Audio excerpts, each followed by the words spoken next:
Good afternoon and welcome to the 2022 CE Entrepreneurial Impact Competition.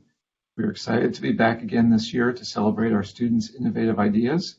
We launched this competition last year as a way to boost the spirit of entrepreneurship among our students, and they have certainly risen to the challenge. The 4 finalists that you hear from today were selected from an open call for proposals during the fall 2021 semester.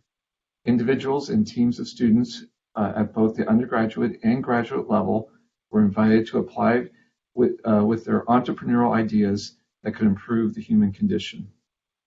Following a thorough review by our panel of judges, 4 finalists were announced a few weeks ago. Tonight, 2 teams will be selected to win a $5,000 prize sponsored by our generous donors, Bill Higginbotham, who's in the audience tonight, and Greg Zeitlin, whose mother Phyllis has joined us as well. Zeitlin Innovation Award will be awarded to a team based upon their creativity and the merits of their project at any stage of development. The Higginbotham Entrepreneurship Award will recognize a team with a more developed project, emphasizing their endeavors to bring their concept to market.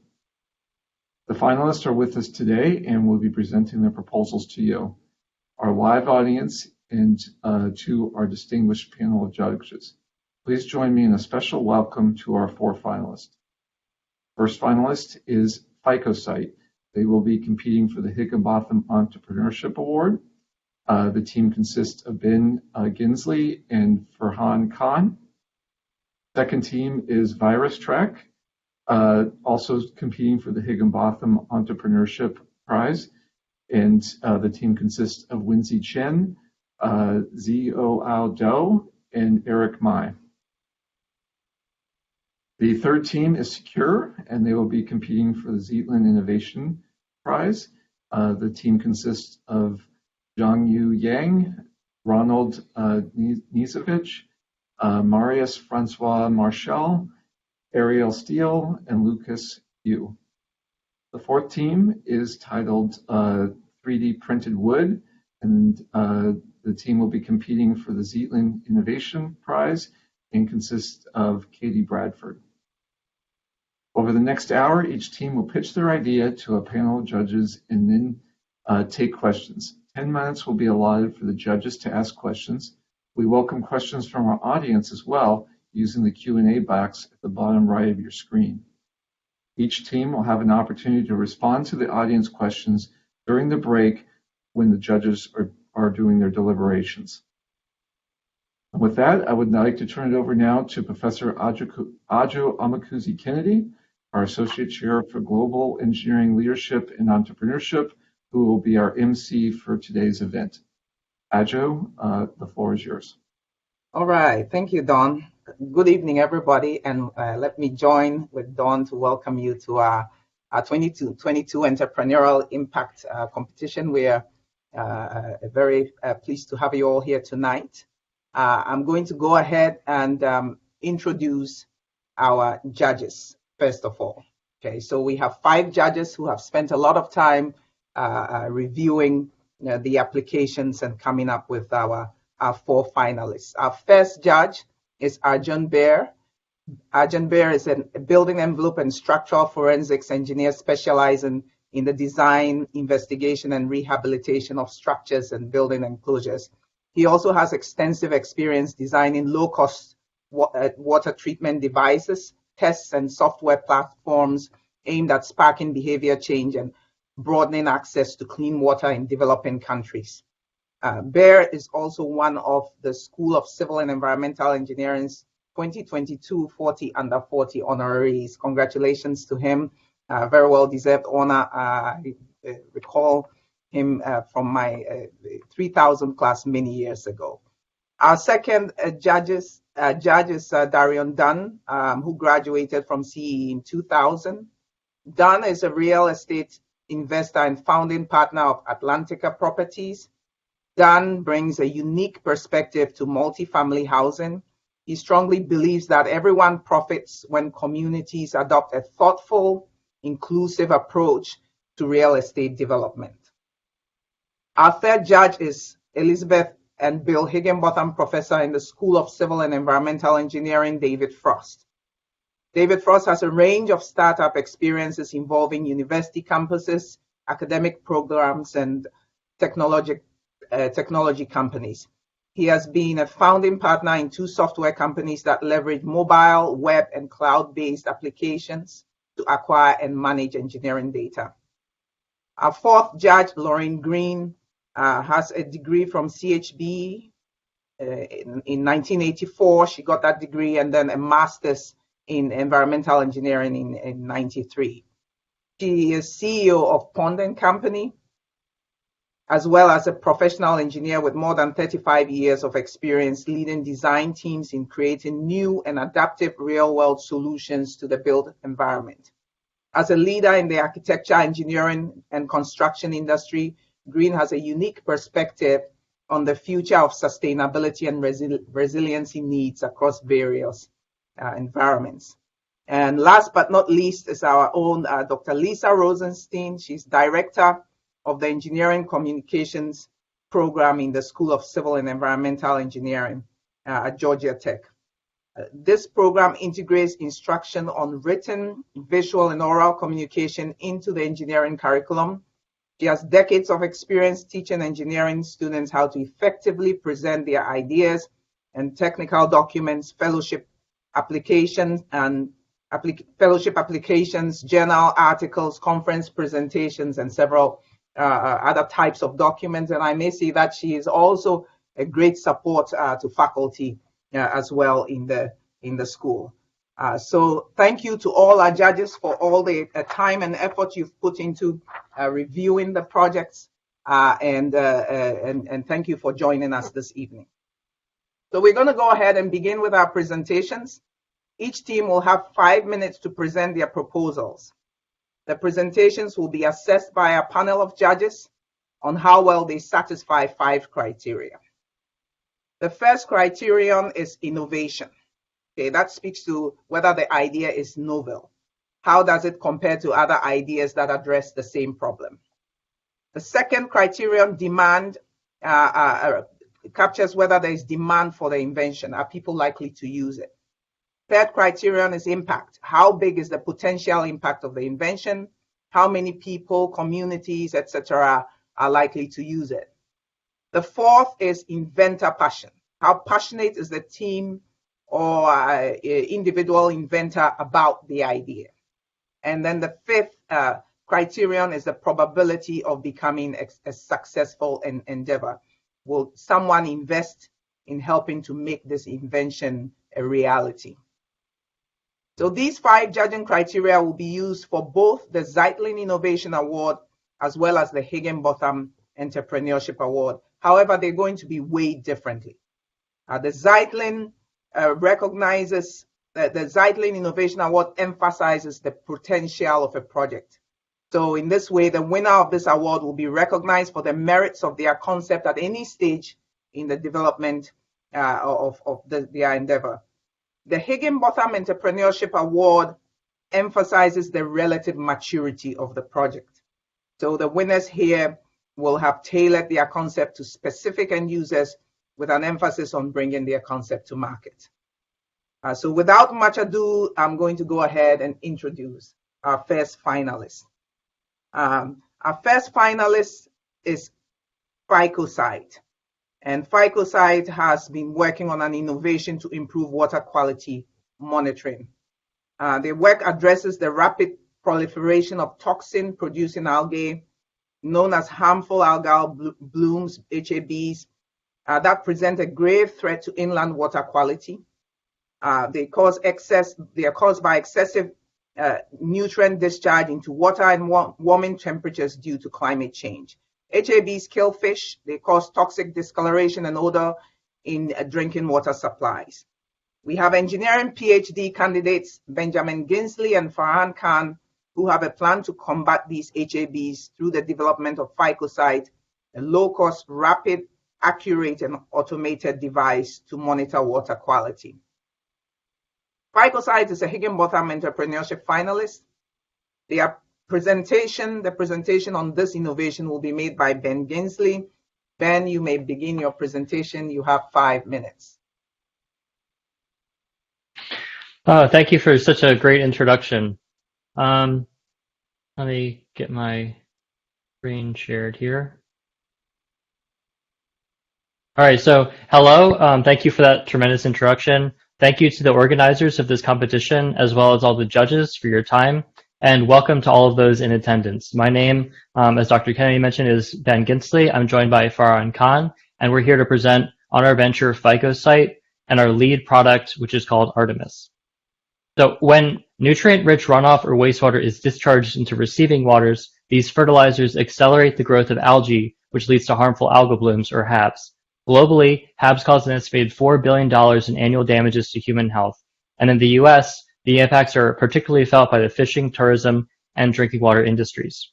Algae blooms were a $1 billion problem in Florida over a 2-year period recently, and the city of Toledo and multiple municipalities in Oregon have had to advise residents not to drink the tap water due to toxic HABs in recent years. One developing solution to this problem is to use these algae productively, creating blooms in engineered environments to recover nutrients from wastewater and turn them into bio-based foams, dyes, plastics, and fuels. In both of these scenarios, however, a bigger challenge looms. How do you know how much and which kinds of algae are present? In the environment, this is important to know to determine whether a bloom has the potential to become toxic. In engineered systems, this is a matter of process control and optimization. Current approaches cost either time or money. Manual microscopy requires a specialist, and a single sample can take over an hour to analyze. Benchtop instruments to perform these analyses more quickly have a huge sticker price. They start at $50,000 per instrument and can exceed $100,000 per device. Both of these methods dramatically reduce access, requiring small utilities, treatment companies, and environmental monitoring groups to ship samples from the site of sampling to a centralized lab with the specialists or the capital to afford such instruments.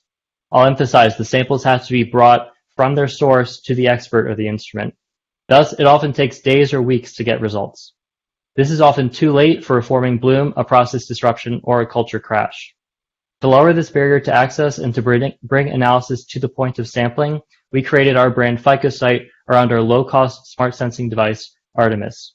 Artemis is the autonomous real-time microbial scope. This is a fully automated instrument that physically processes samples and performs analysis at the point of sampling in a continuous monitoring regime. Our classification software replaces the need to have a specialist on site, and the order of magnitude reduction in unit cost significantly reduces the financial barriers to access.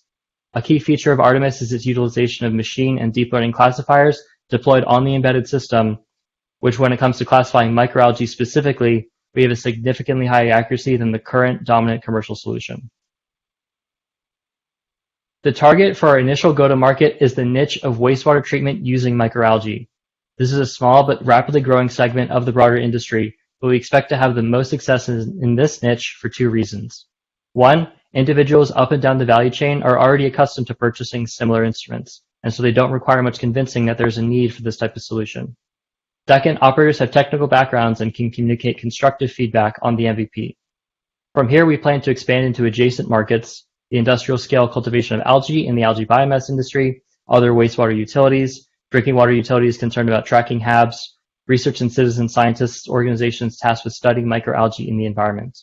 Analytical instrumentation for the water and wastewater sector alone is a $500 million market every year, and it's growing annually. Our edge is initially expected to be the entry cost of our instruments, but we don't expect to be able to lead on price alone forever. Longer term, we plan to build a moat with software, specifically highly accurate classifiers built on extensive image libraries. We expect some revenue to come from device sales, but to be primarily driven by recurring revenue through software services, including monetizing private image libraries for enterprise customers while offering a reduced cost to users who share their image data with us. Our team is led by 2 environmental engineering Ph.D. students, and we're advised by Dr. Amit Pinto. We've already received funding from a number of different government agencies, and we have partnerships with a variety of stakeholders, including Oak Ridge National Lab, who specializes in deep learning technologies, as well as organizations in the surface, drinking, and wastewater industries who are all already invested in piloting our solution.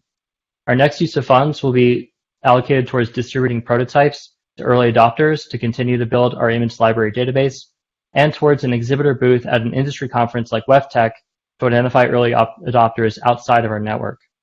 I would like to thank you all for your time and attention, and if you only remember one thing, remember this. Artemis saves time and money for real-time algo monitoring.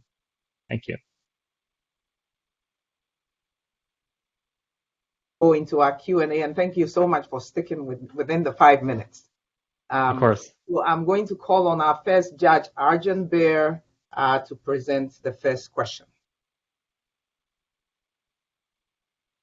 Hi, Benjamin, and congrats on an excellent presentation. The question that I have is, are there any standard testing methods that have been established for HABs?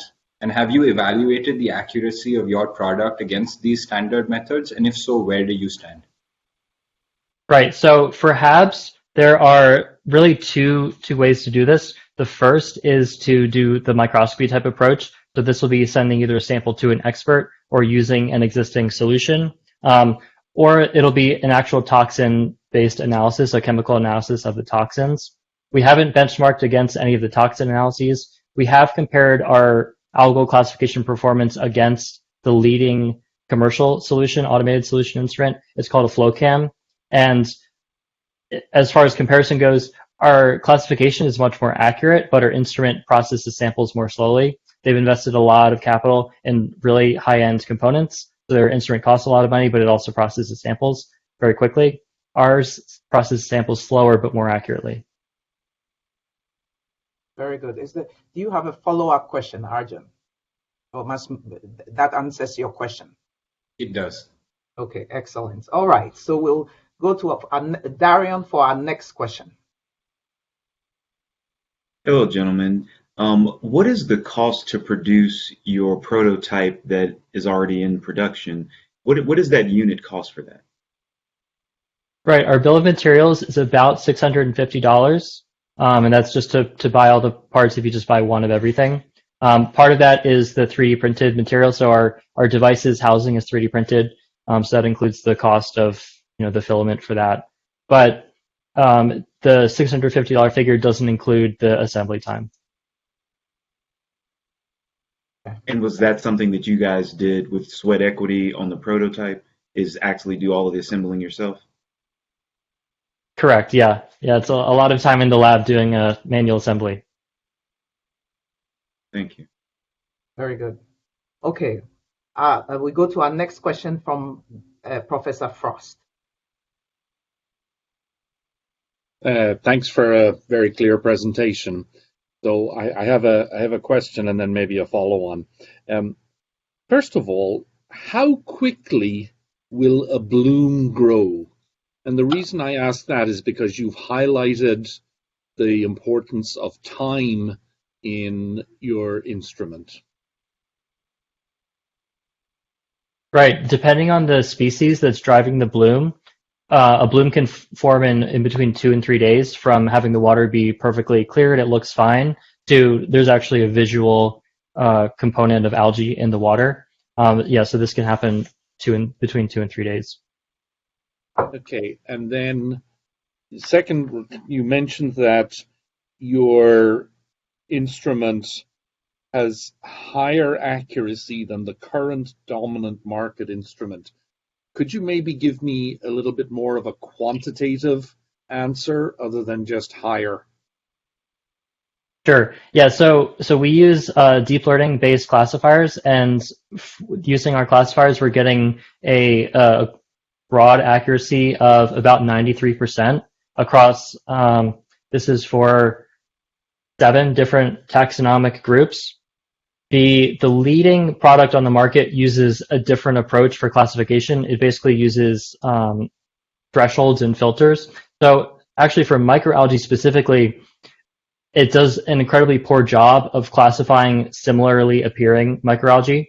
This instrument is mostly designed to be able to tell you like the number of particles that are 5 micrometers versus 6 micrometers. It'll do that perfectly. But if you have 2 types of algae that look very similar, I've tried to use the instrument and it's been impossible to actually get any sort of accuracy. It either puts them all into one group and none into the other, or vice versa.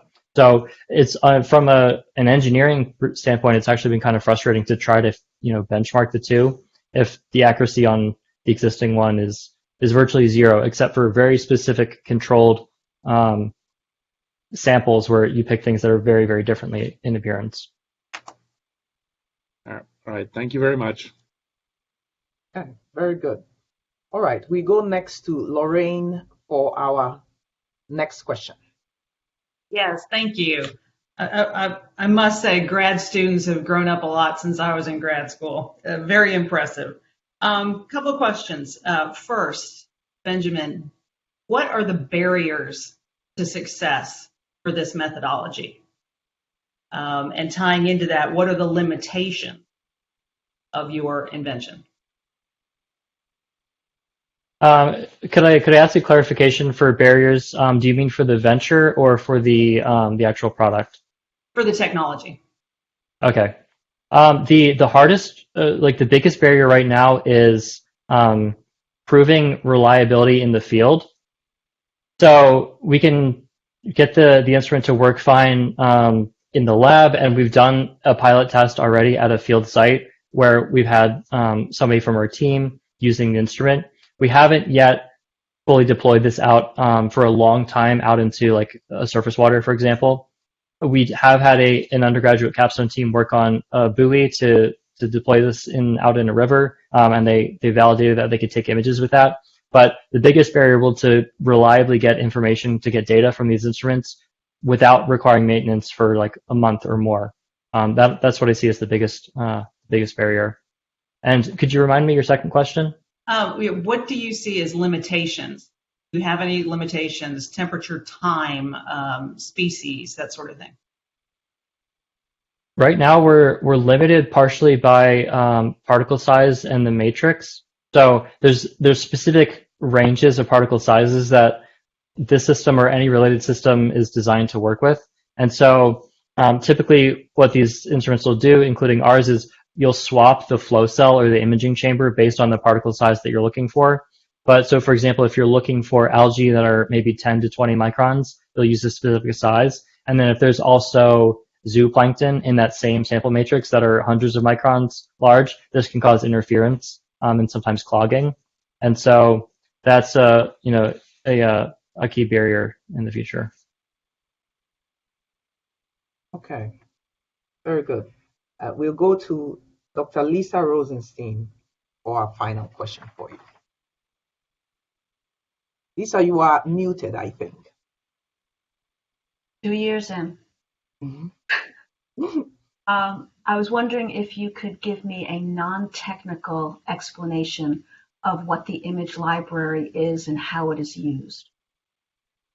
Yeah, so just like when you're learning, like assigning a word for any object out in the world, like the difference between an apple and an orange, as a child you develop basically a mental library or a list of all these different types of apples, and you have green apples and red apples and orange apples, and these are all apples to you. And so you mentally develop this, like, you can think of it like a library of different examples of what an apple looks like. So next time you see one, you can say this is an apple and this is a banana. It's the same thing with these image libraries. So we take a bunch of different pictures of, in this case, different microalgae, and we put them all together and we say these are all one specific species. So they're all Cenodesmus, or they're all a chlorella or something. And so this is what the libraries are. And how does that generate revenue? You said that's where the revenue is going to come from. Right. So the ability to look at some sample of water and determine what algae are present or not present is really important for people in a variety of different industries. In surface waters concerning HABs, there's specific species that can produce toxins, and there's other species that are totally benign, and you can have a bunch of them and nobody's going to get sick. So the ability to distinguish between those two types is really important. In the industrial scale cultivation of algae, they're interested in sometimes growing a very specific strain of algae that produces some byproduct. And so if they're growing a lot of one kind, they need to know if there's other contaminants, because if you look at something just like the total suspended solids, like how cloudy the water is, it all looks green. And so you don't really know which algae are there. You just know you have a lot of algae. And so they need to know, is it the algae we want or is it the algae we don't want? Thank you. Okay, very good. Thank you very much, Ben and Farhan. And I'm going to clap for you on behalf of everyone. And we are going to move next to our next set of presenters. Thank you. That was a very nice and informative presentation. And so we are moving to our next Finalists, who is virus track, and with an innovation to improve wastewater surveillance and testing. Virus track is wastewater surveillance and testing is an emerging epidemiological tool to monitor municipal sewage for traces of infectious pathogens like COVID-19 in entire communities.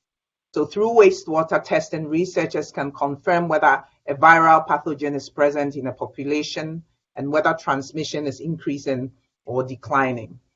The virus track team is comprised of environmental engineering Ph.D. candidates Wensi Chen and Xiao Do, and undergraduate student Eric May. They have created a sampling and storage technology that does not require refrigeration. This low-cost, reliable solution can facilitate expanding the coverage of the surveillance network. Virus Track is a Higginbotham Entrepreneurship finalist. The innovation will be presented by Xiao Du. Xiao, you may begin your presentation. You have 5 minutes.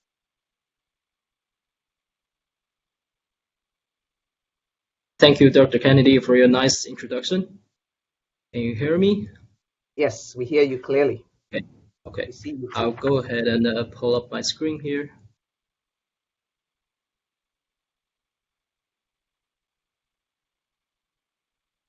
Share screen.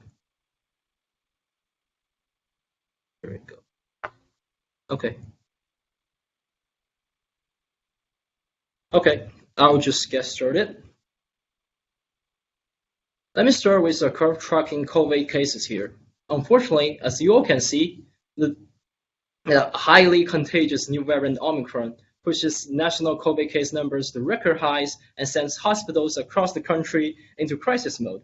Public health officials are eagerly seeking an indication of how long this surge might last. So we got some good COVID news for you here. What if I tell you we can actually predict the peaking of COVID cases and even detect new variants like Omicron early? Let me show you another curve here. This is the virus concentration in wastewater. It well reflects the clinical case trends, and moreover, it predicted the latest peaking of Omicron 2 weeks ahead.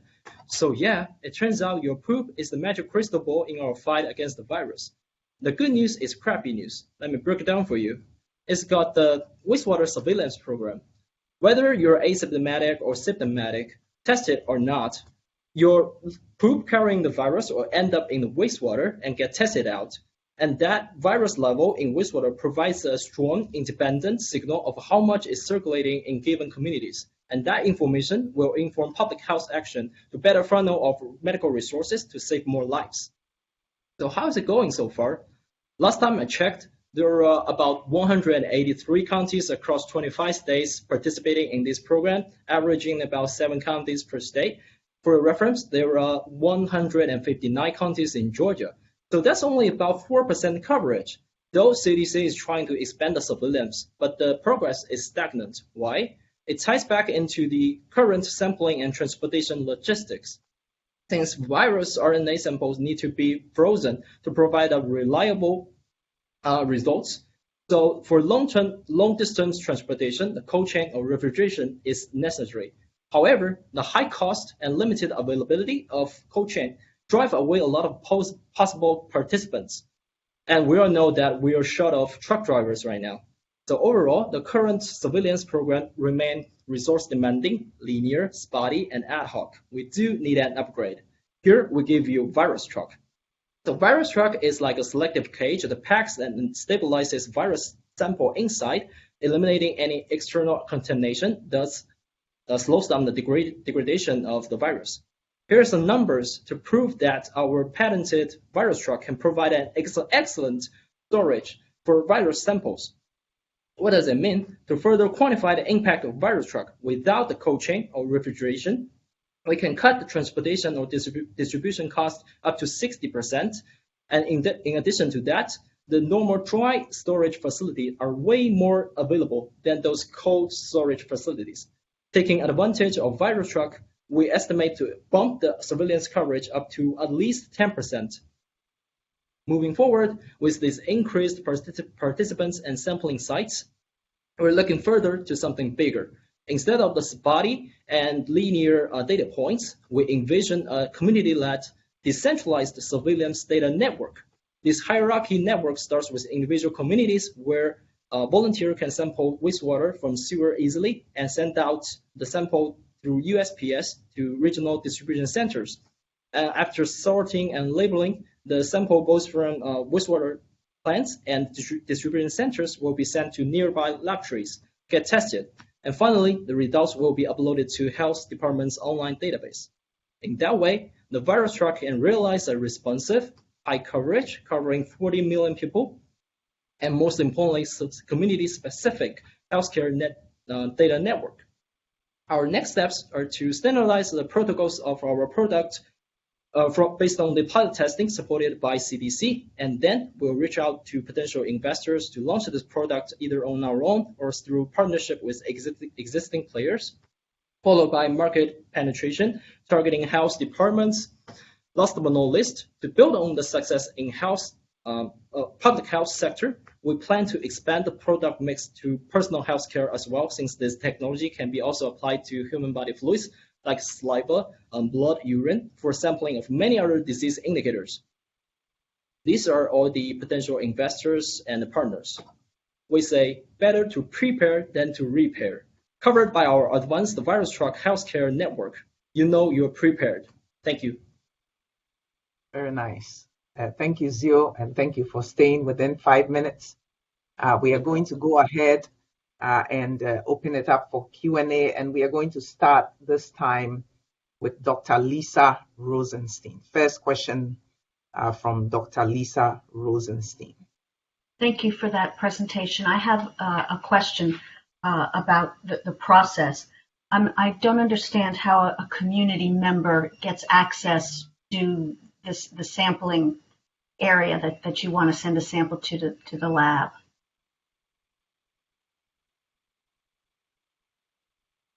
Sure, I'll get this question started.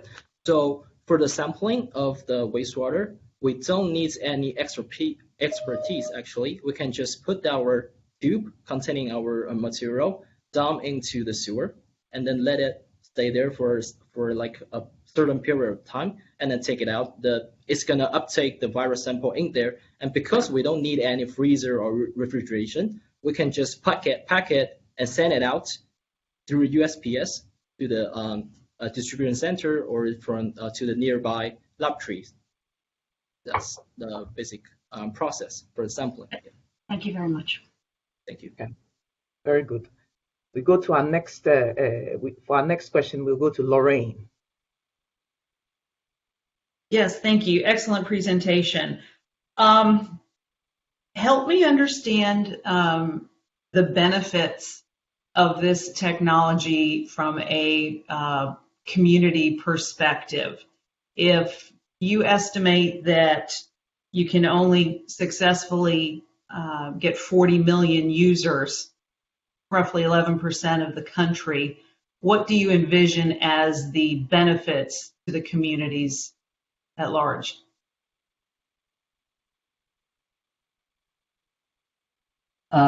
So being able to expand the wastewater surveillance program is really important to understand where the virus outbreaks are happening. So as an example, on Georgia Tech's campus, we do have a smaller scale wastewater program. We're able to track specific dormitories if there's outbreaks happening to improve COVID response there. So by having a kind of like an indicator beforehand if an outbreak is happening or knowing where it's happening allows public health officials to dedicate more resources to those areas, potentially mitigating the impacts of COVID before people need to go to the hospital. Okay. Thank you. Okay, very good. We go to Professor Frost for our third question.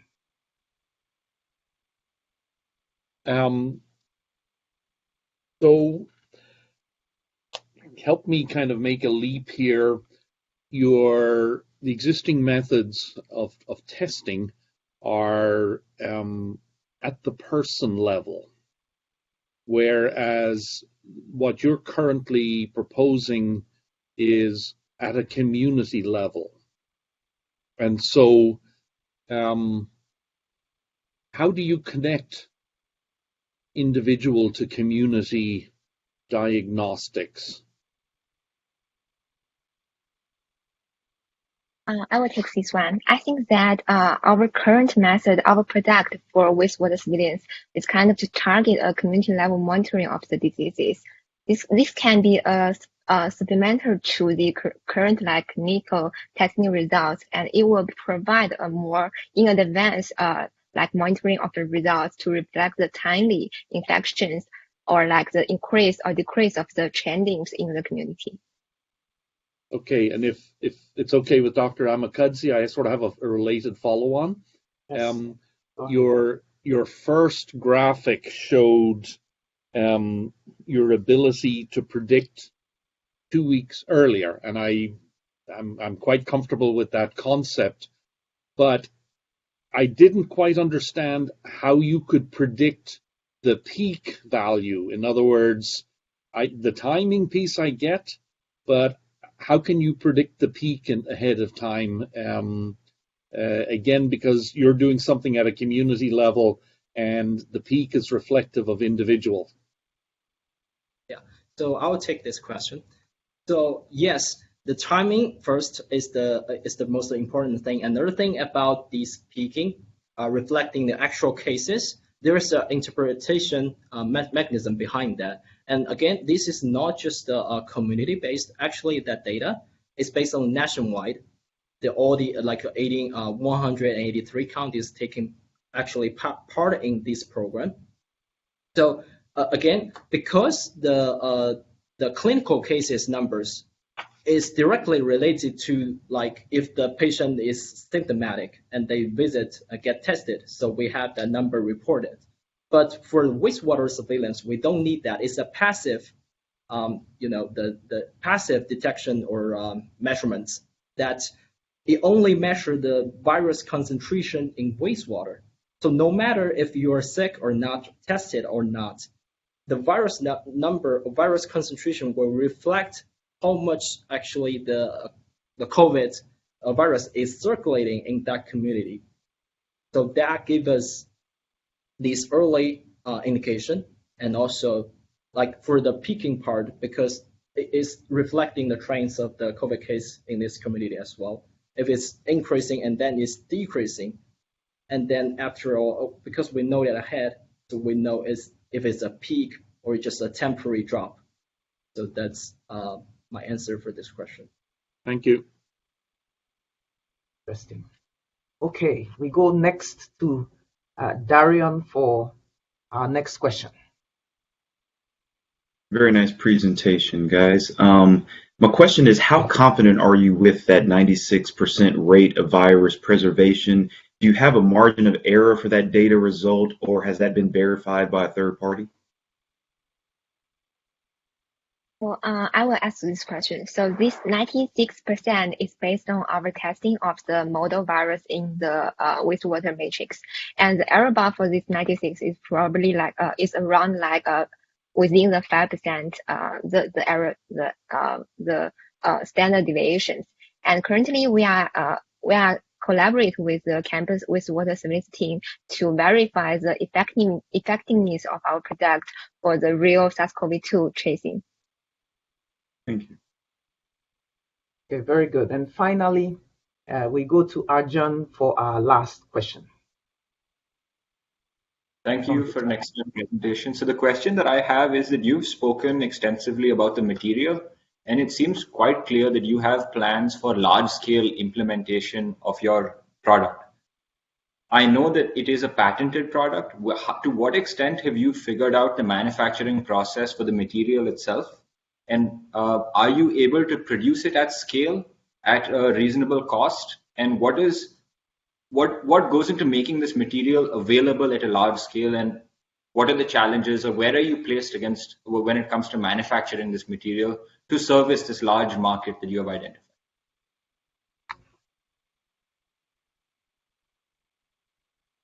So yeah, so actually, they are super cheap to manufacture these. Basically, they're just highly processable polymers with addition of some common agents, which can be produced in factory manufacturing lines at a large scale and extremely low cost. So we estimate like for one tube of this material is going to be less than $1 for just the manufacturing of this thing. I know there are some associated costs like the transportation and the retailer or distribution, all those costs. But overall, this thing is highly compatible to the current manufacturing ability we have. And also, I think it's really easy to be distributed out. Things, the size of this thing, and also it's like a highly normal or commercialized practice already. Just put the material in the tube, like what they did for the actual antigen COVID test kits. You just split in it, and then that's your sample tube here. So I think that's not a bottleneck here. In terms of the challenges, I think right now the challenges is just to reach out to the actual capable manufacturer to see what's their willingness to produce this thing. And then further, we're gonna talk with the marketing people to target our actual customer. Our customer are just the house departments to say if they want to get involved into this surveillance program. So I think just based on the current status our product is set, that's the 2 steps before we move forward. Okay, very good. Very interesting presentation and Q&A. And I'm going to applaud you on behalf of all our audience. Thank you very much, Zio Wensi and Eric. And we are going to move to our next finalist.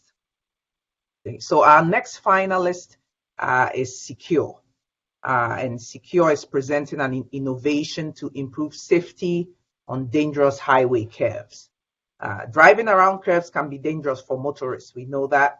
Curves account for just 5% of all highway miles, but curve-related crashes make up approximately 25% of all roadway fatalities. Curve warning signs are among the best safety measures and are known to decrease injury crashes by approximately 30%. However, it can be difficult for transportation agencies to identify where these signs are needed and keep track of those that already exist on thousands of miles of roadways. Secure is a low-cost solution that uses a smartphone as a data collection device. Created by CEE graduate students Ron Knezevich, Ariel Steele, Zhongyu Yang, and Lucas Yu, along with an electrical and computer engineering student Marius Francois-Marchal. This is an innovation that promises to address this key challenge. So I'm going to call on, I believe it is Ron. Is it Ron who is doing the presentation? Okay, wonderful. Ron, you have 5 minutes. I don't think we can hear you. You are muted, it appears.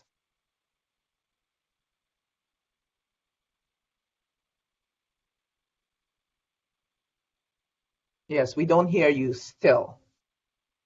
And okay. Still we don't hear you. Not sure. Are you unmuted? It could be something to do with the earphones.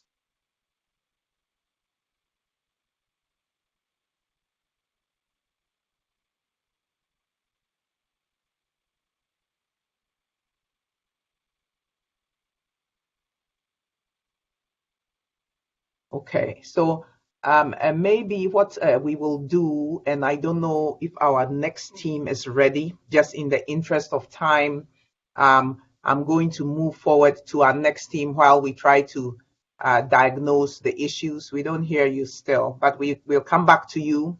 I'm going to link you up in the background so that we can address the technical issues. So let me move to our next team. I hope 3D printed wood is here. we'll go ahead and go to that presentation, and then we will come back. We certainly come back to our Team Secure after printed wood. So 3D printed wood is an innovation to support affordable and green housing in the future. The construction industry faces many challenges in the future: high material costs, low labor availability, and a growing population in need of housing. Civil engineering graduate student Katy Bradford proposes using 3D printing technology to create a low-cost, low-carbon building material to rapidly develop the affordable green housing of the future. 3D printed wood is a Zeitlin Innovation Finalist, and the innovation will be presented by Katy Bradford. Now, Katy, you have 5 minutes for presentation to be followed by 10 minutes for Q&A. Do we have Katy here? Wonderful. Welcome, Katy. Hi, can you hear me okay? I hear you clearly. Okay, great.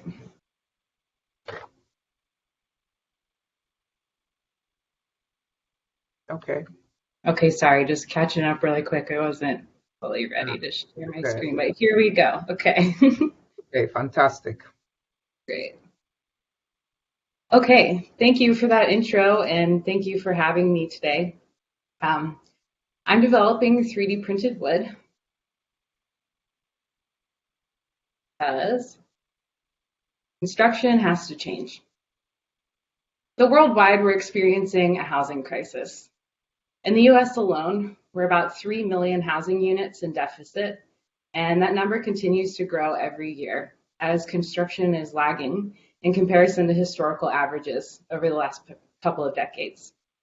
This is contributing to the fact that the cost of purchasing a home is increasing faster than annual income in most countries around the world. So part of the reason for this is that we have a labor shortage. The National Association of Home Builders surveys contractors every year, and they have shown that the largest challenge facing residential construction is the cost and availability of labor. In the United States, the average age of skilled trade professionals is about 40 years old. So this just goes to show that younger people are not entering the traditional construction trades anymore. And this is contributing to the fact that our current supply of labor cannot meet the demand we have for housing and infrastructure, often even despite of funding that comes into the construction industry. Meanwhile, buildings are the largest energy consumer in the world. About 37% of global CO2 emissions are attributed to the building sector, and about 10% of that is due to the construction process and the manufacture of building materials. Regardless, our population continues to grow, and it's estimated that to keep up with our growing population, the global building stock has to double by the year 2050. That means that essentially we have to build a city the size of New York every month for the next 30 years. So we need new methods and materials that can meet this housing demand despite the labor shortage, while reducing the environmental harm that's caused by current practices in construction. The 3D printed wood is a solution to these problems. This is a picture of a piece of an extrusion composed of 100% cellulose. This material can be printed into wall panels, floor panels, facades, and other building components with high performance and low carbon intensity.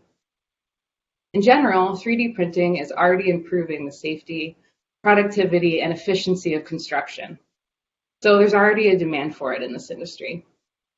Homes can be built in a few days rather than a few months, with a reduction in cost of up to 70%. And this is largely because of reduced reliance on the fluctuating labor pool through the use of automation. We're living in a digital world, and so the new skilled workforce that's coming into BIM and coming into construction is BIM, or Building Information Modeling. Architects and engineers already spend a lot of time making really detailed 3D models during the design process. And 3D printing can utilize this 3D modeled information more effectively, because going straight from the designer to the fabrication process can reduce construction errors that are associated with information translation that often happens when you reduce a 3D model down to a 2D plan set. It can also improve the dimensional accuracy of building components.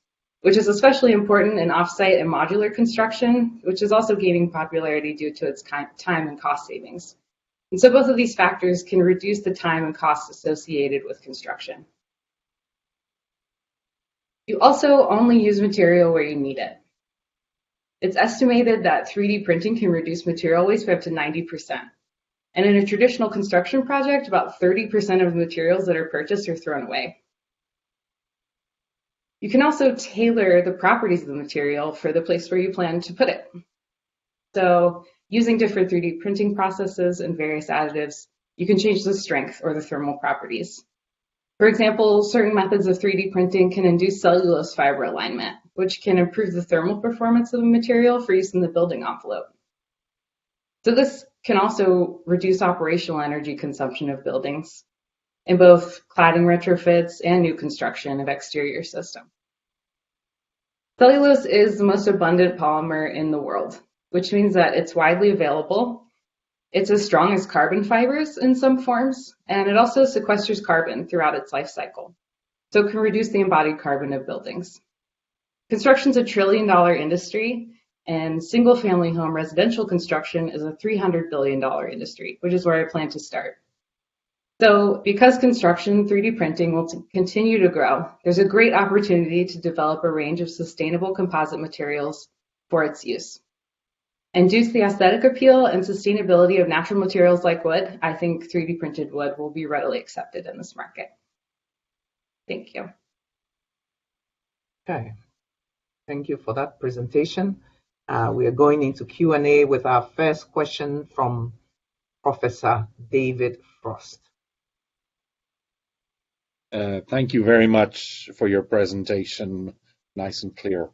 I would like you to perhaps help me a little bit better understand the life cycle or the life cycle sustainability of what you're proposing.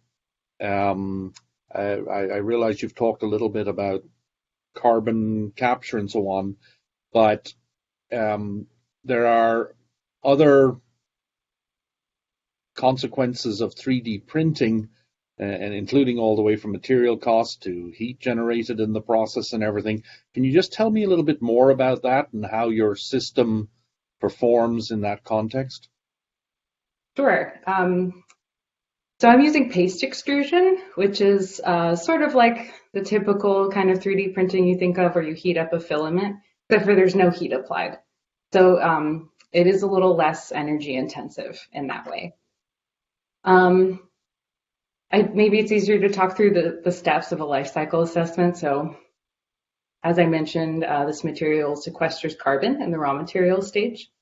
In its manufacturing, there is some energy and carbon that happens. And then in the manufacturing process, there's also savings due to 3D printing using less manufacturing energy, especially with paste extrusion. And then additionally, there are potentially some benefits in the end of life phase. But I'm skipping over, the use phase, which is where this can improve the building envelope performance. And so it could potentially reduce the amount of energy required for heating and cooling indoor spaces. And then the end of life stage, where there's potential for this to be basically composted because it's a natural material or potentially recycled. All right, thank you for your answer. Okay. Our next question is from Darion. Do you propose the 3D printed wood to be created on site, or do you think it's more efficient to still have centralized manufacturing? Could you repeat the last part? What kind of manufacturing? Centralized. Oh, centralized. So I really believe in off-site construction. I have a few years of experience before I came to Georgia Tech working in that industry. So I would love to see this in an off-site construction application where building components are printed in a factory and then shipped to site. And you could even 3D print connections so the parts could be like snapped together on site and it could come together really quickly. I do think that this would also work on site, maybe for single family housing or smaller projects where it would make more sense to just bring the 3D printer to site rather than ship a bunch of parts. So I think sort of both is my answer. That for different applications, I think that offsite could make sense, maybe for applications where you're going to be producing a bunch of the same part, and you're going to have a bunch of parts going to one construction site building a bigger building. Thank you. Okay. Our next question is from Arjun.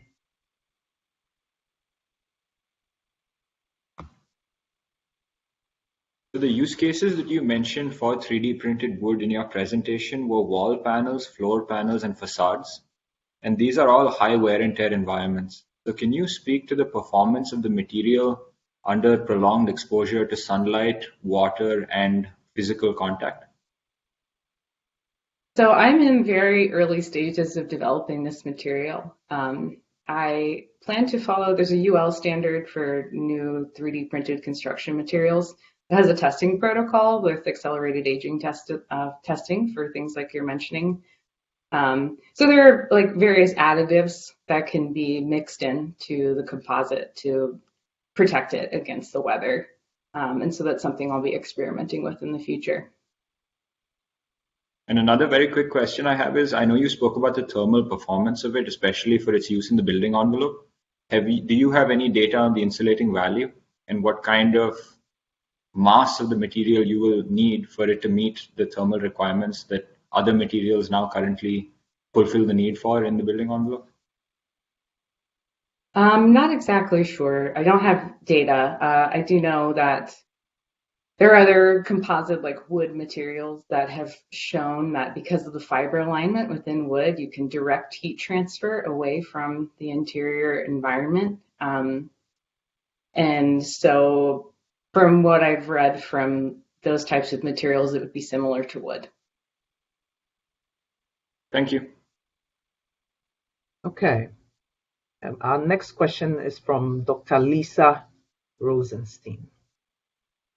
Hi, I'm not clear on how your solution addresses the workforce issue. You said at the beginning there's a great need for construction workers, but on the slide that's up there, you say we'll use the BIM workforce. I mean, you still need people to construct these houses or whatever structures you're putting up. Could you explain that better for me? Sure. So it's just that you need less people. So because you're utilizing automation for portions of the construction process, you don't have to have as many hands on deck to build the building. So is it just fewer people, or is it differently trained or differently skilled people? I would say both. I think it's a new skill that's coming into construction with digital fabrication in general. So wouldn't necessarily replace jobs. Like there will still be a lot of jobs in the construction industry utilizing this technology, but would just need less people per project. Thank you. Okay. And our final question is from Lorraine. Yes, thank you. Great presentation, Katie. I'm very aware of 3D printed homes being constructed today of concrete, for example. I think Habitat for Humanity just built their first 3D printed house. Can you talk a little bit about the benefits of your proposed technology over, say, concrete? So, for example, cellulose, I would imagine it's a lot more or a lot less fire resistant, for example, than concrete. Can you talk about why this would be an advantage over the current techniques? So I think that there's a long history of using concrete in construction. It's a much more well understood material. And just because of its nature as a composite material, it makes sense to use it in 3D printing. I think for reasons I mentioned, just that you can build faster and cheaper with 3D printing, that we'll see a lot more of it coming into the industry. And there's a wide array of building materials that exist in current construction practices. So I envision that there will be more and more 3D printing construction materials. There's also potential in comparison with concrete to maybe be more sustainable. There's also potential for it to have different performance for different applications through various additives. Like, for example, in mass timber and CLT, they use different additives that make it fireproof or resist mold. And so those types of performance requirements are possible. Thank you. Okay, very good. And I applaud you on behalf of everyone. Thank you for a really nice presentation. Thank you. We are going to move to our fourth team. We are going to try again with Secure. Secure, are you available, Ron? Hey, can you hear me now? Wonderful. We hear you loud and clear. And so, Perfect. yes, excellent. Let me say that Secure again is presenting an innovation to improve safety on dangerous highway curves. Secure is a Zeitlin Innovation Finalist, and I will turn it over to you for your presentation.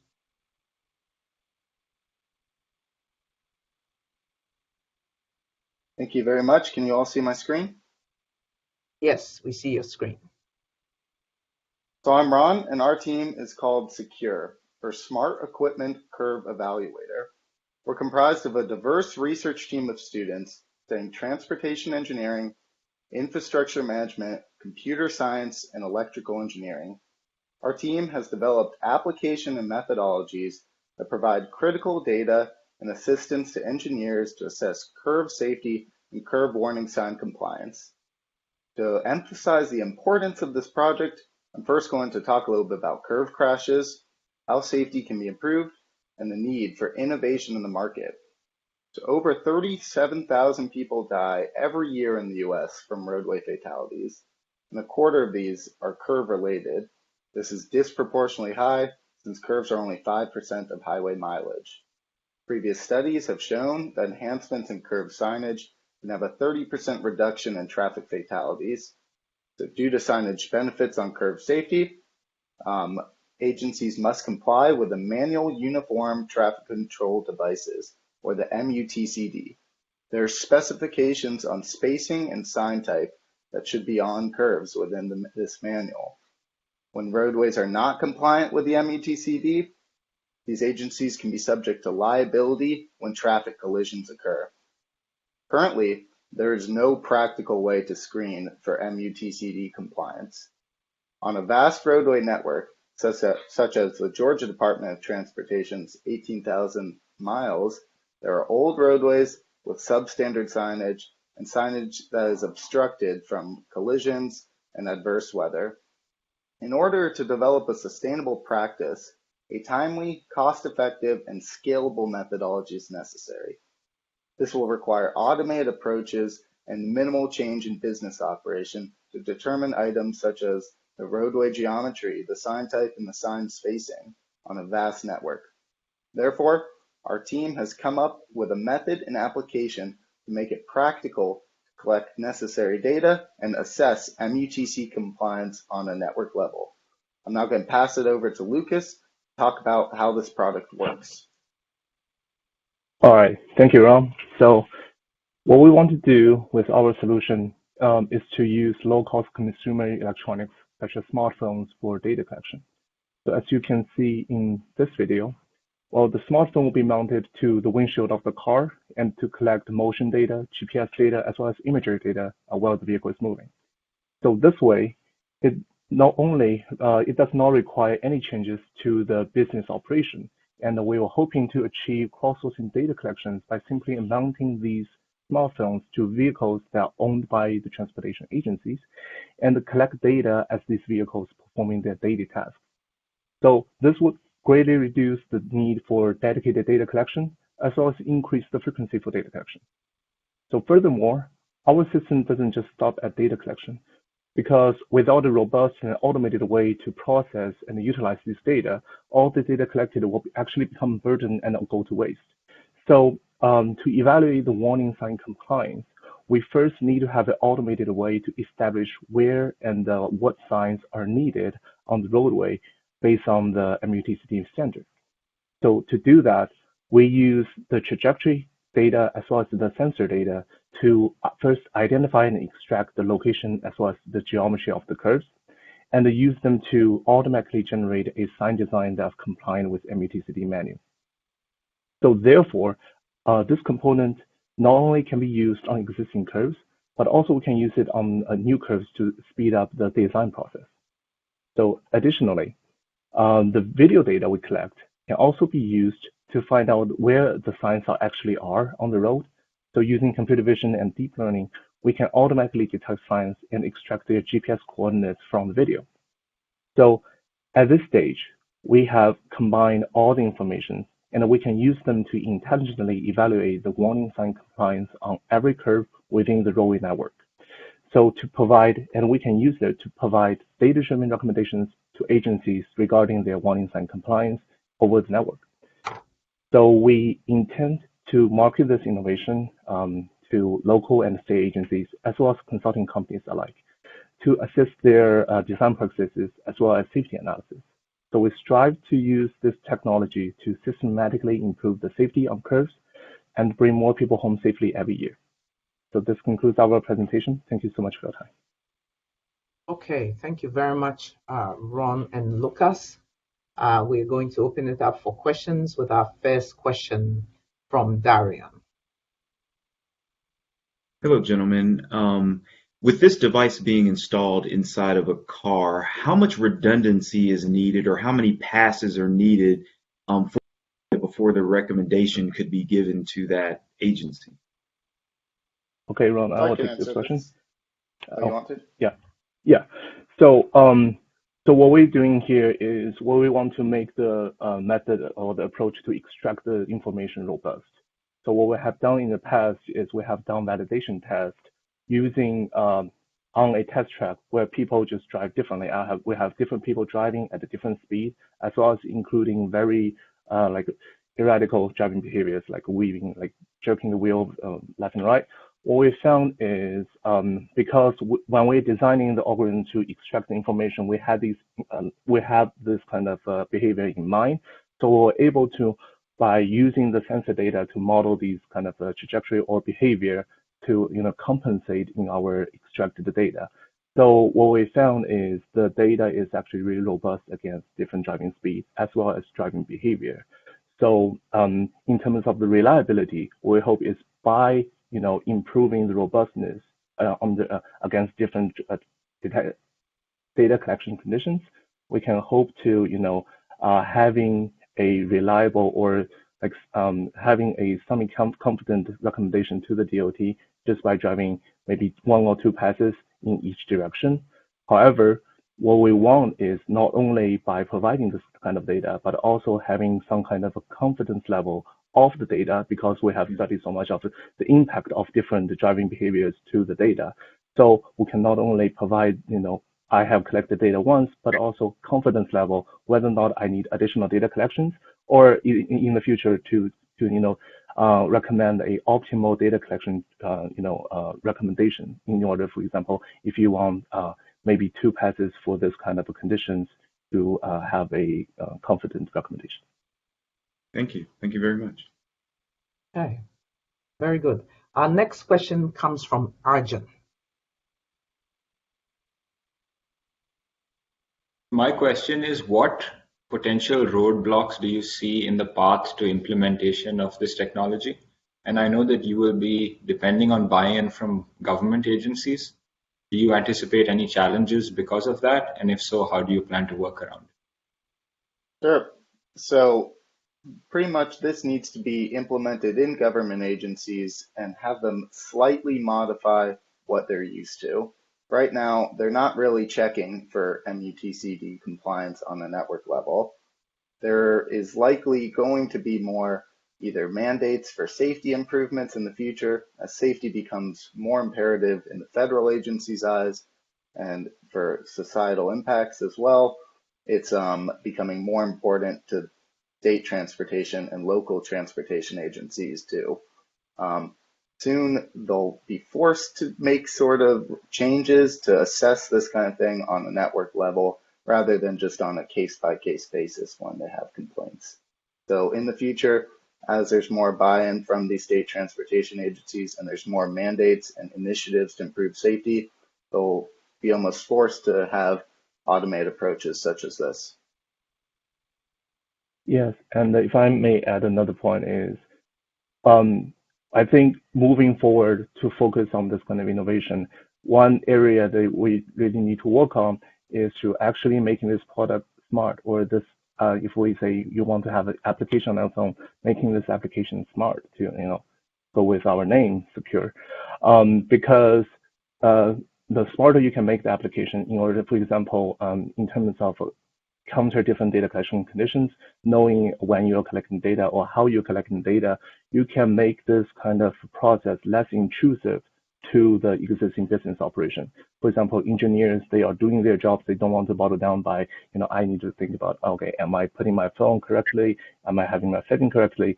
So minimizing the impact on the existing operation by improving like the smartness of our, the application will be also a very important thing. And if not handled right, it could be a big burden for us, or a big, obstacle for us to get buy-in from the agencies.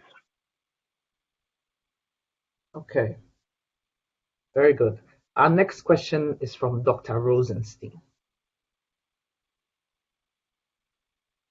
I actually have two questions. The first question is, I understand that your clients, your customers would be state agencies, state DOTs, something like that. Is that correct? Yes. Okay, so they buy once. What's the revenue model, or what's the revenue stream? Do they just keep paying, have access? So we've looked into different ways to sell this type of thing. You can sell data, you can sell applications to assist in engineering tasks. So when we're selling data, we have essentially every mile of roadway to assess METCD compliance on. That is how other companies operate, and you can sell data based on per mile basis or for a network. You can also sell the machine learning applications that allow them to automatically collect this data, and you can also sell applications that assist them in engineering designs when they're trying to find new designs and see where the signs go. Does that help answer your question? Yeah, it did. And my other question is just based on something you said in one of your answers, and you said, the need for this product will grow as there's new legislation passed requiring better safety.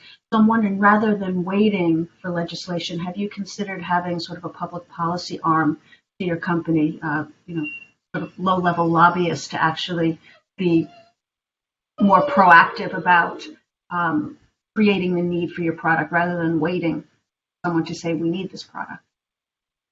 I think that's a great idea. I do think, though, we're in the stages not ready for implementation yet of the product, and I think that's a fantastic idea. Right now, we've tested the feasibility of the sign collection. We've tested we have an ongoing project to develop inventories of curves and curve signs. And we're looking into what are the key stakeholders, who needs this the most right now. We're finding it's actually local agencies who can't afford to use big data and expensive data collection equipment. So this is much more practical for them. I think exactly what you said, reaching out and having public involvement and saying, like, you guys, you should be doing this, not you need to be doing this. It's a great concept. Thank you very much. Okay, very good. And the next question we have is from Lorraine. Thank you. Great presentation. Just out of curiosity, the need for this. How often do you see variations in sign placement, i.e., are you going to run this tool once every 10 years on a roadway, once every 2 years on a roadway? And then following up to that, the crash data. Is there any data that says these crashes occurred because there was poor signage? I am so happy you asked both of those questions. The first one, how often are we collecting data? This is passive data collection. They can routinely collect data while they do their daily tasks. They do not have to dedicate time for data collection because they can simply mount a smartphone on their vehicle while transportation agencies do things such as maintain roadways for pavement distresses or to test friction on a roadway. These vehicles from transportation agencies are already traveling the roadway and covering most of their state route. So why not collect data that could be used for this? Then you said correlated with crashes. Right now, we do know that implementing signage, there's a crash modification factor, meaning a study has been done to test the reduction in crashes after enhancements in signage. Enhancements in curve signs, just no signage to regular MUTCD signage, has shown a 30% reduction in traffic fatalities. Also, from our preliminary analysis, we've been able to correlate some crashes with these missing curve signs, but that's very preliminary. Thank you. Yeah, and if I may add another point on like the need for data collection frequency, is that like many people think like roadway doesn't change much, so you don't really need to collect very often. Maybe I just do it once, cover the entire network, and be done with it. But the thing is, for example, how fast you should drive on a curve or the advised speed of the curve may change to various conditions. For example, the road has been paved or some pavement distress that settled the roadway unevenly. So like how fast you can actually drive on the curve may change over time, and you don't know when it's going to change, or when the signage is in place but no longer become compliant with like the actual speed that you can drive on the curve. And additionally, for example, if we want to assess the signage or the existing signage of their condition, there might be traffic accidents or other like weather or vegetation growth that block the signage. And these kind of things are very random and infrequent. And if you want to address this for like critical safety conditions, you can't really wait until once or 2 years or annually to collect the data and identify these hotspots and try to like address them maybe in the next year. Maybe someone already got into the accident because some like signage deficiency caused by weather or vegetation. So that is also one of the main reasons we want to make this kind of data collection as passive as possible, because otherwise you can't really afford to have this kind of high frequency data collection to address these kind of timely issues. So if you can make this timely, then you will be, as Ron said, you're already driving the road. Why not having this data collected along the way? Okay, very good. Our final question is from Professor Frost. Thank you. Nice presentation. I enjoyed it. I have a question. So let's assume that GDOT jumps in 100% on this idea, and that may not be unrealistic. And you collect the data for them, and so they have the data on their 18,000 miles. Do you have a sense of how much it will cost them to appropriately put signs on those 18,000 miles so that they are MUTCD compliant throughout their network? So to answer that in short, they cannot do that all at once. This is not a short-term implementation, make all the signs better. There are a lot of old roadways on the network. It will take different projects, different dedicated projects in a long time to implement proper signage on this fast roadway network. But you have to start somewhere. You have to start at where is it the least compliant? Where is it the sharpest curves and we need that signage the most? And that will allow us to proceed forward. And how much on the whole network, I can't estimate that number because we haven't determined where it's missing and where it's not missing yet. Yeah. So I have a second related question to that, and then this is I'm done, Joe. When it comes to vehicle safety, there's always a partner in that, apart from the owner of the highway or the DOT or whatever, and that's the vehicle manufacturer. And I didn't hear you mention that a very viable source for your data to sell your data to could be BMW or Mercedes-Benz, who wants to actually build into their guidance system the data that you're going to use to tell the DOT to put signs up.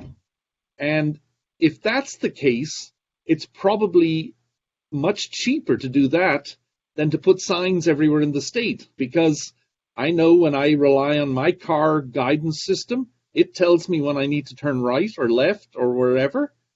So it seems to me that there's actually a very neat market for your technology, and I haven't heard you mention it yet. You should take this, Lucas. I think it's your thesis. Yes. So I think there are two sides of this.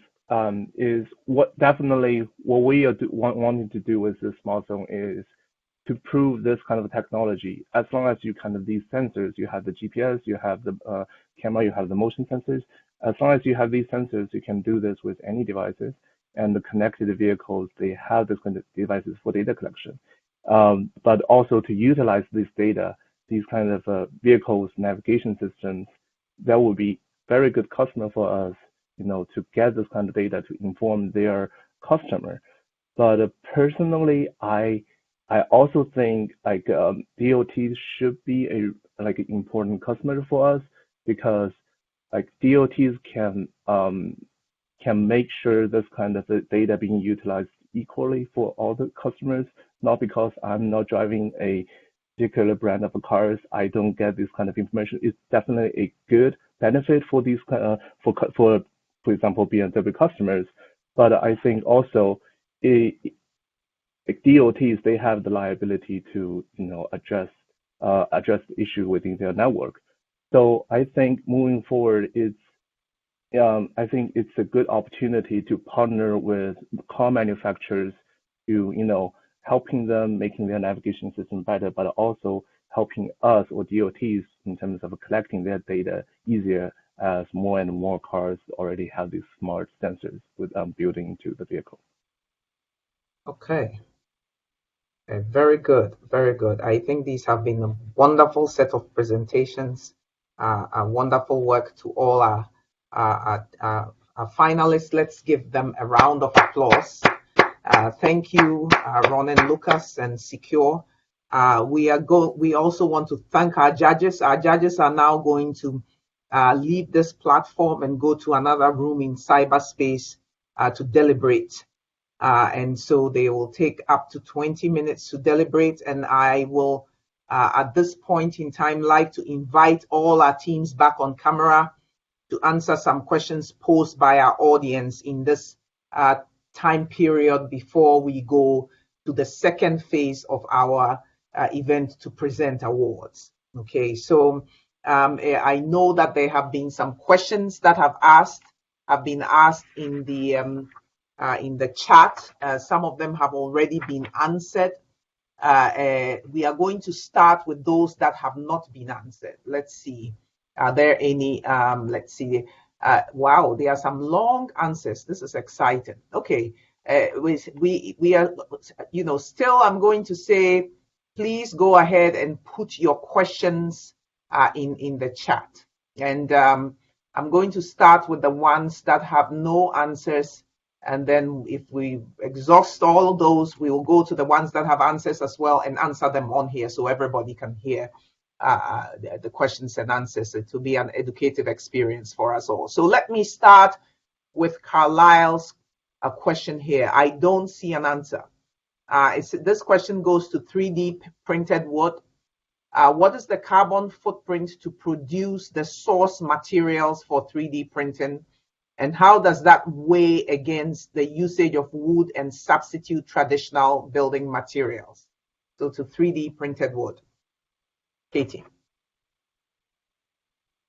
Just to make sure, you'd rather say our answers than type them in the chat. Say that again. I'm seeing nods. I think it's a yes. Okay, so to produce the source materials for 3D printing, carbon footprint. Okay, so the source materials are plant-based materials. So oftentimes before processing and manufacturing, they can even be carbon negative. And it's highly dependent on the source of the cellulose. So does that weigh against the usage of wood? Not necessarily. I sort of see this product as being something that could be used in conjunction with mass timber or with CLT, maybe for like lesser load-bearing elements. And that way the wood can be used as is, and then we could use other sources of cellulose that are more rapidly renewable, like grasses and straw and bamboo and agricultural waste from those industries as well. And so to your question about substituting traditional building materials, sort of same answer. I think that there's such a wide array of building materials that this doesn't necessarily have to replace anything. Hopefully it will just sort of fit into workflows and yeah, work as a structural material in some situation. Okay, wonderful. All right, let's go to another question for Secure. This is Carlisle asking, could leveraging existing roadway data from established drive assistant providers such as Waze, Google, and others create the opportunity to collaborate and tack on a voice-activated warning feature that warns that a dangerous curve is coming? So that's also in the chat if you want to look at it before you go about answering it. So this is for I think that is a great concept. It's something we explored. It's not really related to this topic, to be honest, because right now we're talking about compliance to the MUTCD, but we've done a ton of research on this kind of data applications, and there's plenty of other sensor data where you can calculate if a curve is going to be dangerous or not. Lucas's thesis is very closely tied to this. It's separate from this application, but we found that this sensor data is highly correlated with roadway crashes. So absolutely, that sensor data could be used to predict dangerous curves. Yeah, and to me, like the exciting part of this is we are trying to build a platform for this, or like all the data collected is not just used here for curve sign analysis. We are using this as a component and a platform that building both on, but based on these kind of data and the way we collect the data. And it can be many ways, like for example, this kind of voice-activated warning system, or also can use for like safety analysis, where we can provide data based on the crash data or based on the sensor data we collect to also analyze the driver's behavior, or for example, a particular region drivers, whether they are following the speed limit closely or things like that. We can also building all this information based on the same platform into partner with others, maybe for the navigations, or even with more data, you can also assess the effectiveness of the current design, or either the current warning sign design, or any tweaks or changes you may want to made into the regulation for the next revision. Okay, very good. Next question is from Professor Fred Meyer, and it goes to 3D printed wood. How do you anticipate the connection of these members on site? Would there be new special tools and devices needed to construct structures from your material? How resilient is your material to environmental conditions? So a number of questions there. So I love the idea of 3D printing connections because there's a lot of talk in the construction industry, especially modular construction, about building buildings like Legos. So we all know what a Lego connection looks like. It's just you push them together and they're ready to go. And so there's a lot of research going on and development in industry about those types of connections where you could send parts to site and just essentially snap them together.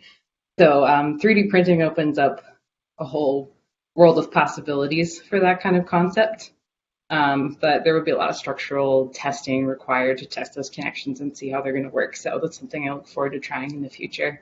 Ideally, no special tools or devices needed other than the 3D printer, of course. But I guess what I'm speaking to is more once the product gets to site, you would be able to just nail it together also, or use screws the same way you would with regular wood. And in terms of environmental conditions, I have not gotten to the point where I've been able to test this material. I'm in very early stages of development. I'm focusing on fiber alignment and strength right now. But in the future, that's certainly one of my concerns, doing accelerated aging testing and then working with different material formulations to prevent environmental damage. Okay, wonderful.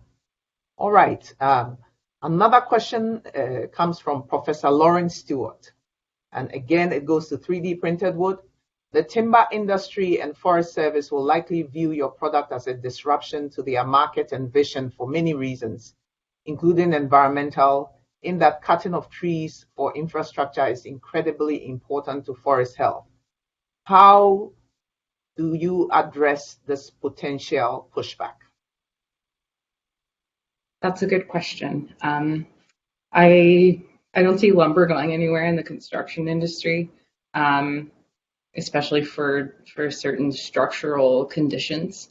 But as we all know, lumber prices vary greatly. And so even the Forest Products Laboratory, which is a division, I think, of the USDA, they're developing nanocellulose materials and trying to get them into the market in many different material applications. And so I think that they support many avenues of using their materials that they're producing, one of them being cellulose. So I think it sort of can go hand in hand with other types of forest materials rather than being competition. Okay, wonderful. All right, we have a question for all the teams. And so we are going to start with PhycoSight, and then we'll go around in the order of presentation. The question is, how did you identify the problem that your product addresses? Yeah, I'll take a stab at this. This is a great question for this type of competition. For our project, specifically with Artemis and PhycoSight, it was a lot of iterative design and customer discovery. We first started with a prototype in my undergraduate capstone, looking at bacterial contamination in drinking water. And then after speaking to a lot of different industries, asking where the need is, looking at our own technology, and also finding new industries. While developing this project, I discovered this algae cultivation industry where they're basically taking carbon from the atmosphere, waste from wastewater, and they're using algae to take it and then produce these bio-based products. I'm just in love with that idea, that industry. So I kind of wanted to be a part of that and help support that. So, all these different reasons, like personal motivations and the technology and where's the need, where's the gap, all that stuff kind of came together and leads to a couple pivots, but it's a really fun entrepreneurial exercise for sure. Wonderful. Okay, how about viral struck? Okay, I will answer this one. So as we know that the continuous emergence of the infectious viral disease has been a major concern to the public health. And during the outbreak of COVID-19, that the wastewater surveillance testing has becoming or emerging as a very useful and powerful tool to monitor or track the community level infection. So, but as we mentioned, is that the requirement on the refrigerated transportation and storage highly hinder the implementation of the surveillance network.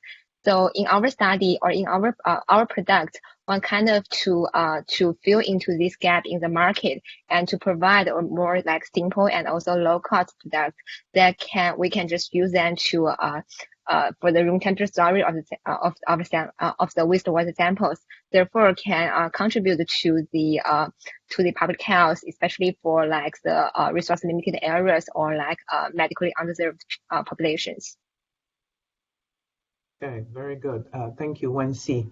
3D printed wood, Katie. So before I came to Georgia Tech, I worked in modular construction for a few years. So I learned a lot about applications for different materials. I was mostly doing prototyping for fabrication in the factory. And so we vetted new materials that would come into our factory for cost and performance, and also for how easy they are to integrate into the construction process. We also developed some of our own products, to some extent, hardware and different types of particle boards. And we had a CLT factory, and so there's some building science testing there. And so through that experience, I was able to understand what the needs are in the construction industry and what makes a material really useful.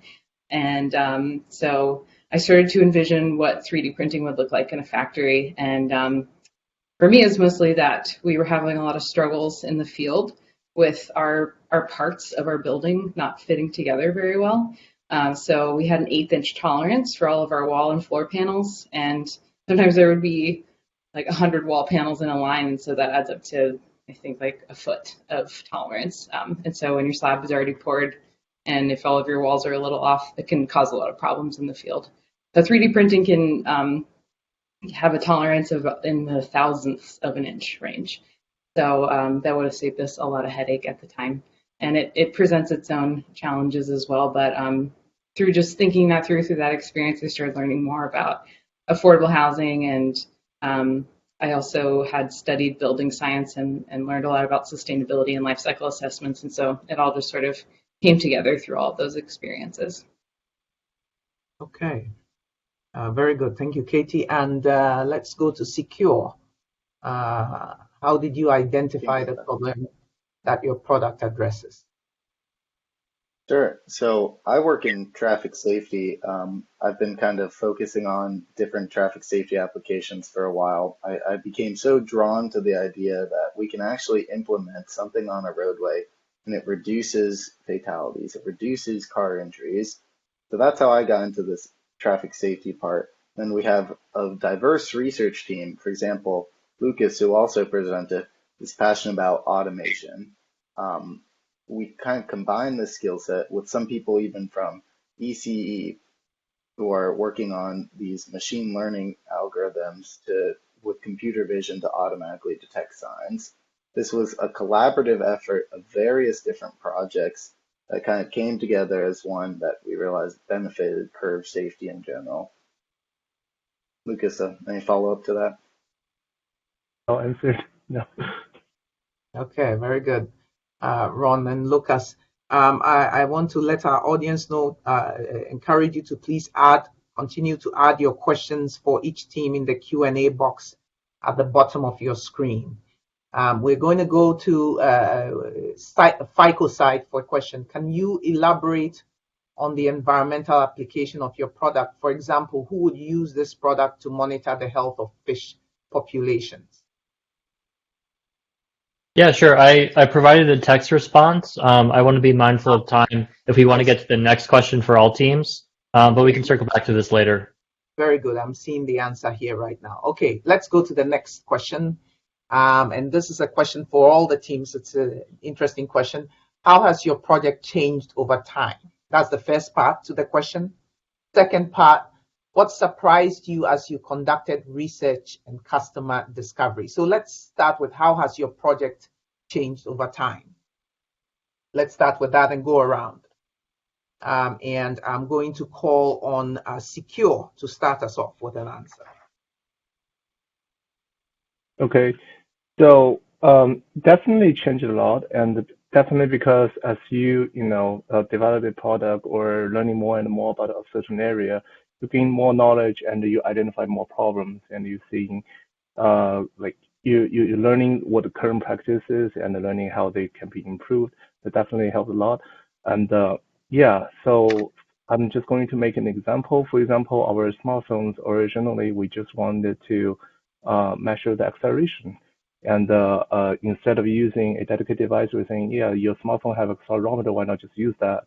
And after that, once we did that, we're thinking, yeah, we already did acceleration, why not just try to calculate the speed is appropriate to drive on the curve.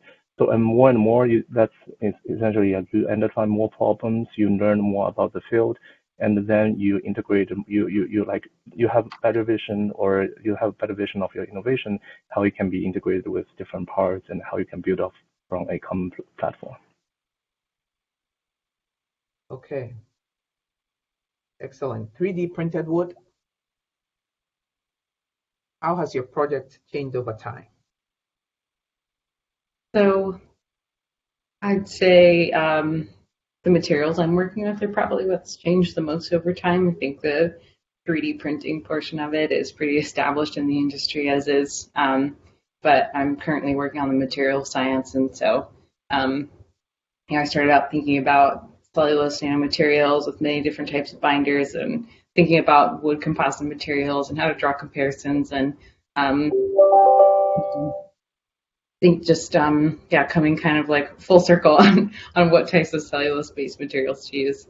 And so what surprised me, I think just the more that I research this problem, the more I feel that this is a real solution. And yeah, I don't know, I can't think of a different answer than that. I'm sure there's something that's like surprised me along the way, but I think really just feeling like over and over again, like really reassured that this could work, and yeah, just surprised that there are so many different reasons for that, really.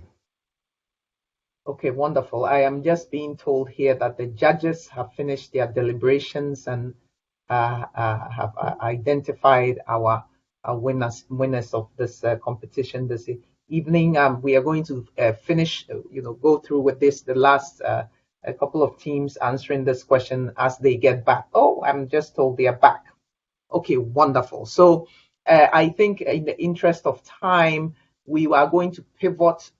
You can answer the questions in the chat or Q&A as you wish. But I first of all want all of us to give you all a round of applause for the wonderful work you're doing and the excellent presentations and Q&A that you've done. And you should contribute to giving yourselves a hand as well.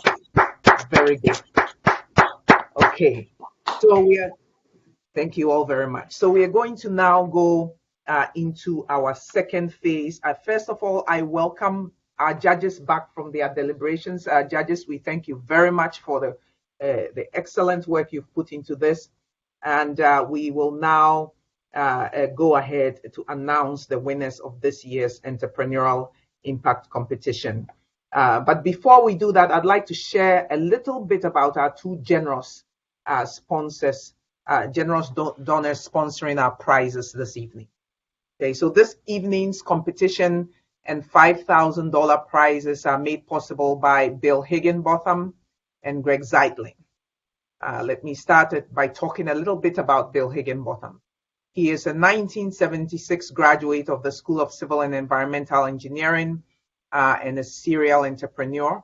He has started over 13 businesses focused on geotechnical consulting, energy and environmental management, construction, and venture capital.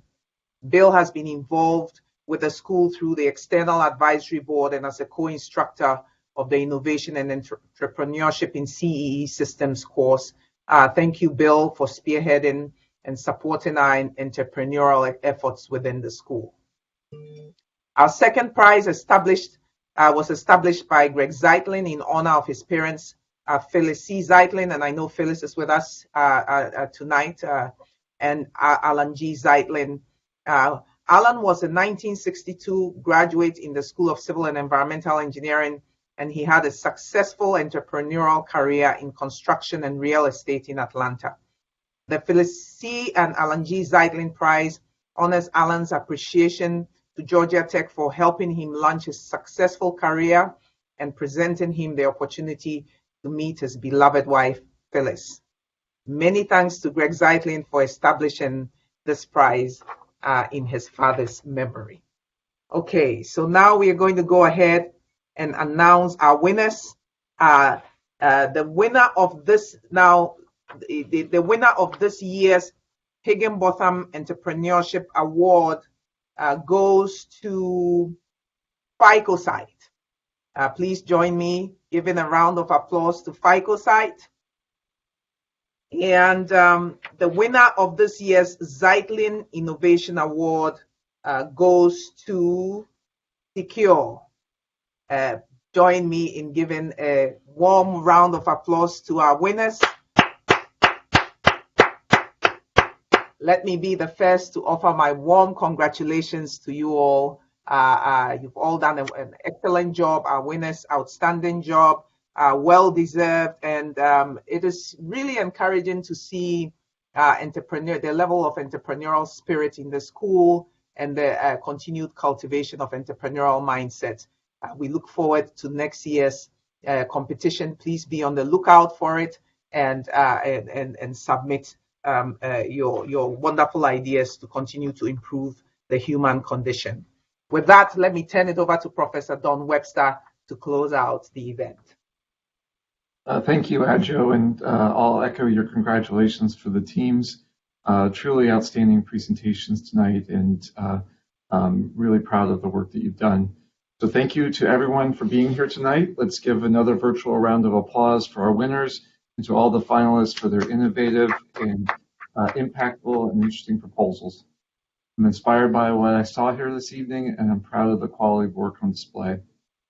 Thank you also to our judges for bringing your wealth of knowledge and experience to provide honest and constructive feedback to our students, and for their thoughtful deliberations for selecting the winners of the Higginbotham and Zeitlin prizes. Finally, to everyone who is watching at home, we hope you've enjoyed the competition, and we appreciate your support for our students and for the School of CEE at Georgia Tech. Thank you and good night.